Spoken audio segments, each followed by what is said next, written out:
Well, the taxi industry was cruising along for generations, and then along came Uber and Lyft to disrupt that industry. Well, somebody had to disrupt Uber and Lyft. We'll be talking to the Chief Technology Officer from Alto next.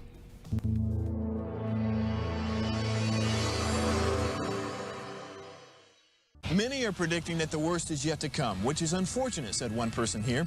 Until now, they've enjoyed the reputation of being the nation's icebox. Watched a burglar in his home this morning by webcam. As a journalist of over 25 years, stories are what make my world turn. Reporting live from the Dallas newsroom tonight, Jeff Crilley, Fox 4 News. But in 2008, I took the jump from my familiar life and started a PR firm from my home. We're talking about anyone with a camcorder like the one I'm using becomes a television network. We started slowly growing the company, and we now have over 100 clients, and we've branched into the world of live digital broadcasting. I now own 8 different TV studios and have a huge team, and the stories that I now get to share are sometimes the most important of my life.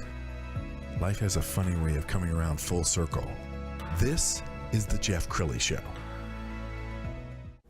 Well, if you've watched this show for any length of time, you know I love disruptors, and I love when somebody comes into an industry that everybody thinks is just undisruptible.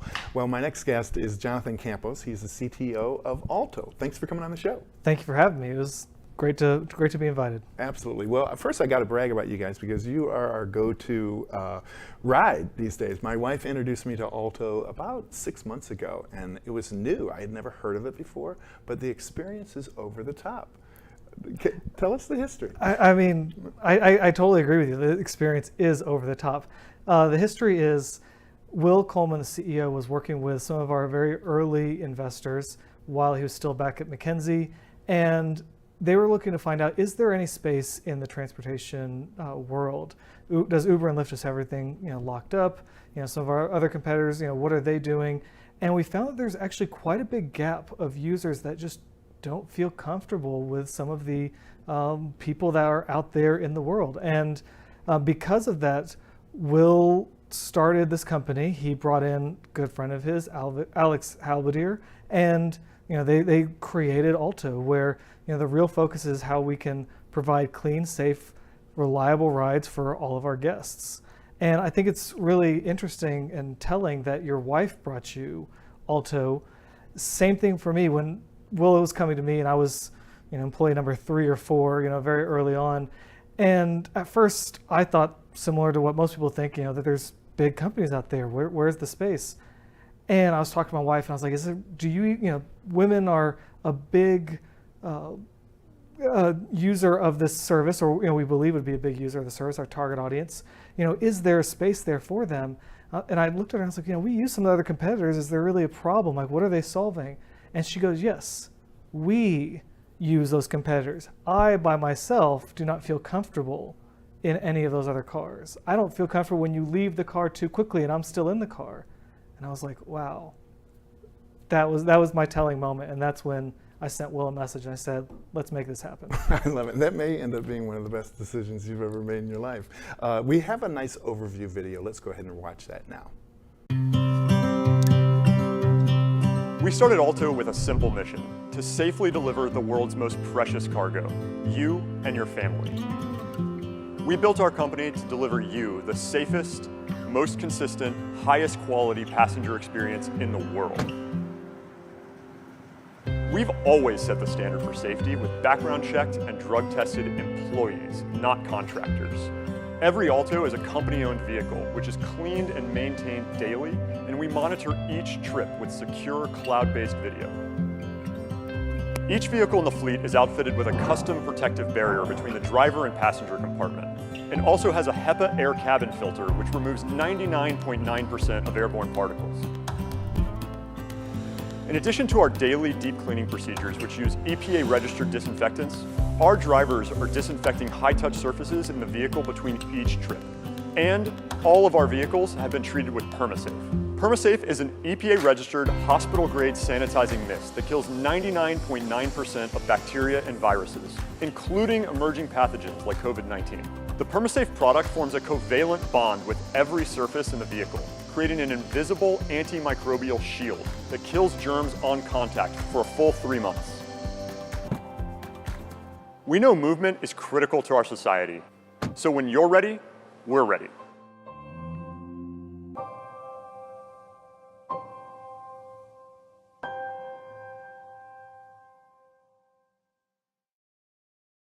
And video doesn't do it justice. I mean, you actually have to get into the car, and your stress drifts away. I mean, that's exactly, like, I think about it as just an anti-stress moment. You know, anytime you're working with any other competitors, you end up with getting in the car, you're watching where you're going, you're watching the application the whole time. For us, from the beginning, we thought, how can we make this as stress-free as possible? You order a car, you know it's going to be there in 10 to 15 minutes, period. You don't worry, is it 1 minute away, is it 3 minutes away, is it 2 minutes away? You're constantly checking your phone. You can say, okay, I made the order, 10 to 15, put it away. Finish that last glass of wine, pay your bill, get off the plane, finish doing your hair, and then just walk out of your house and the car is there and waiting for you. Every word he says is the truth. That's been our experience as well. I'm a big fan of your business model because it's actually, the cars are owned by Alto and they're real employees, not just freelancers. That's true. So all the vehicles we own, all the drivers are employees. This means that we're actually able to control the experience from beginning to end. So everything from the lights in the vehicle to how the driver addresses you to the smell of the vehicle is something that we've actually labored over and made sure that we get that experience right, so that way you have, you know, a distinguishing moment every time you get in the car, and every time you leave you feel like this was my vehicle and I'm well taken care of. Yes, and I've got to vouch for your employees. We've had such a wonderful employee experience. Every single one of them professional, very courteous, sir, ma'am. I mean, yeah, you probably are painstaking in how you find new employees. I have to give it to the hiring department and to our VP of Ops, Dana. You know, they really have pained over the best way to hire. They meet all of these drivers. These aren't people that just download an application and jump on the road and we have no idea who they are. We see them every day, day in and day out, as they pick up vehicles, as we work with them, as we coach them as to how to be better drivers. We have telematics in every vehicle that makes sure that we can watch how often are people speeding, are they making harsh turns, and we coach them as to how to become better drivers and make this a more pleasurable experience for everybody. Their safety is our customer safety, is the company's safety. And they're well compensated and happy, benefits, everything. Benefits, the whole 9 yards. You know, we've got a great program of how they can actually advance within the company. And some of our very earliest drivers have continued to grow within the company. And some of them are now leaders within their respective markets. Outstanding. Okay, so you started in Dallas, but that was just the beginning. Name the markets? We started in Dallas over COVID. We moved to Houston, which painful, but worth it. And it helped us grow. We then moved to LA, Miami, DC, Silicon Valley, and as of 2 days ago, we've moved actually into the official Bay Area in San Francisco proper. Outstanding. And I have to imagine that your obsessiveness about excellence is there with every new market you're opening. Every new market. That's from the vehicles that we choose, the drivers, the training, the whole process. I mean, now that we're in so many markets, it's starting to become easier. You know, it took we talked before the show that, starting new markets isn't easy, but we've gotten it down to pretty close to a science, and we're now able to open new markets relatively quickly. Okay, any growing pains that you've experienced so far? I think the biggest growing pain is, at least from the technology side, my team has to support this business that's growing and gone 24/7 across the country.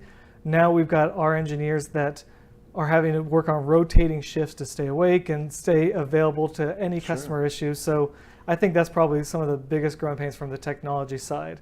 We can always buy more servers and scale in that way, but taking care of the humans is always the hardest part. Yes, and you're getting written up right and left by the media. I saw a nice article in Forbes that really talks about you elevating the experience beyond Uber and Lyft. That's got to feel good.